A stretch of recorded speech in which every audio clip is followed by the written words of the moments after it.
സംവിധായിക ഐശ്വര്യ രജനീകാന്തും നടനും സംവിധായകനുമായ ധനുഷും ചെന്നൈ കുടുംബ കോടതിയിൽ വിവാഹമോചനത്തിന് അപേക്ഷ നൽകി.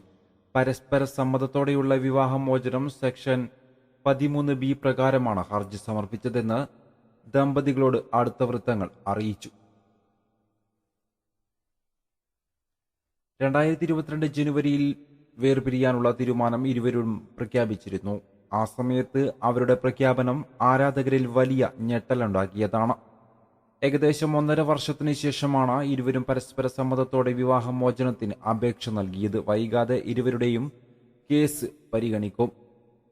കഴിഞ്ഞ 2 വർഷമായി ഇരുവരും വേർപിരിഞ്ഞാണ് താമസിക്കുന്നത്. പ്രഖ്യാപനത്തിന് ശേഷം അവരുടെ മക്കളായ യാത്രയുടെയും ലിംഗയുടെയും സ്കൂൾ പരിപാടികളിലും ഇരുവരെയും കണ്ടിരുന്നു. 2022 ജനുവരി 17 ധനുഷ് തങ്ങളുടെ വേർപിരിയൽ എക്സിലൂടെ പ്രഖ്യാപിച്ചിരുന്നു. 18 വർഷത്തെ ദാമ്പത്യത്തിന് ശേഷമാണ് ഇരുവരും വേർപിരിയുന്നത്.